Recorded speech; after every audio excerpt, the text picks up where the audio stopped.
the cottage in the Thousand Islands was where he would go for his inner peace, I think, and he enjoyed being up there a lot.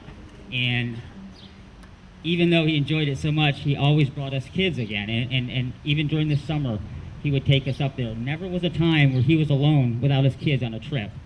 And again, the memories of that and different things really come to the front of my mind. And I do remember that, and I cherish it now. It's just an amazing thing. Also, where he put himself before the family. Again, he always asked us to go play tennis. He always sent us to camps. He always sent us to different things that he would think about for us and not for himself. And I truly miss that part of being young and going through all that with him. And I hope that these memories that I have will stay much longer, so I can really see that. His corny comments. I used to sit with Dad, and he'd make some comments, and I'd have to cover my face up because, Dad, what are you doing here? He would sit up at the cottage, and a kayaker would go by. And right away, I saw him looking at the kayaker, and I said, oh no, here we go. And he would say, he'd yell to the kayaker, hey, watch your wake. And some kayakers would go, oh, okay, I gotcha. And the others would just not say anything, saying, who's that guy yelling at me about my wake? I don't have any wake. So, but that was some of the things that really stuck out. One of the things also that he did was he would have the grandkids over, and we'd be there for dinner, and at the end of the dinner, he would bring over for dessert a banana peel with ketchup on the top of it. He'd set it on the table, and the kids didn't know what to do. They're thinking, do we really eat this? And it was just an incredible memory that I have when the grandkids were younger, the things that he did with them. It was just really neat. And so that's one of the things I remember too. Also, the grandkids that I think were at the later part of his life were the enjoyment that he had. He loved taking I know all the grandkids know about walks they took or things that he did with the kids. He always, again, made memories every single day with these kids, and it was just a neat thing to see. I truly wish he was here to see this today. Obviously, it wasn't the case, and I think if you are listening, I truly miss the smile that you had on your face. I really do miss your jokes, believe it or not. Watching you and Mom be happy together was always a neat thing for me to see. No matter how bad things were with me or anybody else in the family, those two stuck together. And I think one of the things that really how I accepted my dad's death was we were over at my brother Sean's house for a dinner, and we all left, and it was snowy out. And I got back to the house, and Mom had already gone home, and I only saw one set of footprints going into the house. And I think that moment right there, I just it finally hit me when that happened, and I miss the support that Dad you gave me in good and bad times. Anything that was an issue, he would talk to us about it, and believe me, when I was a kid, and probably my other brothers too, we got in a lot of trouble. So, but anyway, he was always there for us, and I miss watching you with the grandkids also.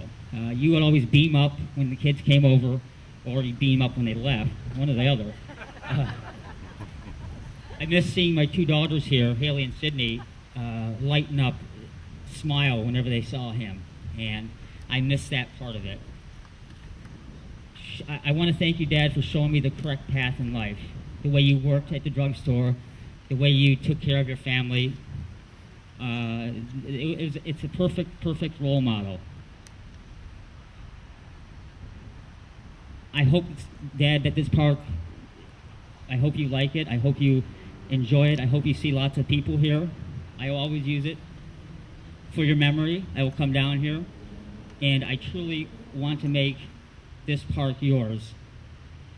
And I think we did a fantastic job. I really do. I kind of want to end in just saying, some of you might not know, I keep a list of top 10 days in my life. And it's difficult because top 10 in your life, it's difficult to find I guess a day that's been better than others.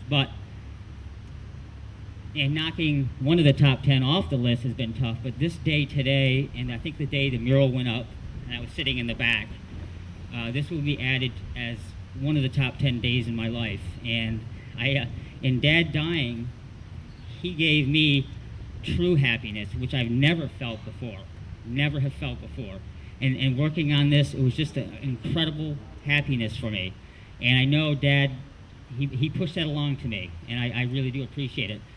I want to thank Carmela and Frank and Lori and Luke. Been fantastic, and it means much more than you think for you being here. And I hope that we'll see you much more on different projects. And thank you everyone here for coming too. I just was enthralled by the turnout and the kids and everything, and I actually got to the end of this and didn't break down too much. So, but anyway, thanks again, and I look forward to getting together with everybody and at Studebaker's here after lunch, or for lunch, I should say. But thanks again for coming. And just one last thing I want to say, Ed Gantz, I do want to say a special thanks to him. And also, is Jack McCrandall's here? He's around someplace, or? Okay. I would sit at the house on the days that we were supposed to work on the park here. I would hear a lawnmower coming down the street, and I knew it was Jack. I knew it was Jack. He'd drive his lawnmower from almost a mile and a half away down the streets of Lyons to come down here. And I also wanted to make sure he knew that. And Ed Gantz, obviously, with a broken neck, sitting in a tractor all day, doing what he did was just great. And a lot of the things that you see here today, the programs, different pictures and different things, Sarah Gurney, she's been a family friend for a long time. And I think that without her and her coordination, we wouldn't be like we are today, for sure. So I want to thank you for that very much. And my brothers, Sean and Luke, Dad was the reason why we were put together, and I can't be happier to have you guys as my brothers. And I hope that we can come down here once in a while, have lunch on the picnic table, and just talk about Dad. Thanks, guys. Thanks, everyone.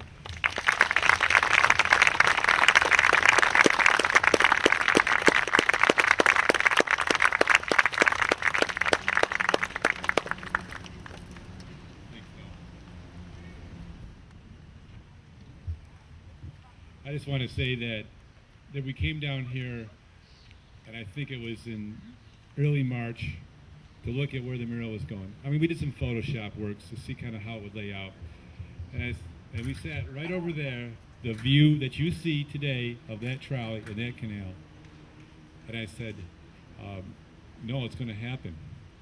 And he said, I wish my dad was here to help me make it happen. I said, no, you are your dad. You can do it. He did it. Give him a hand.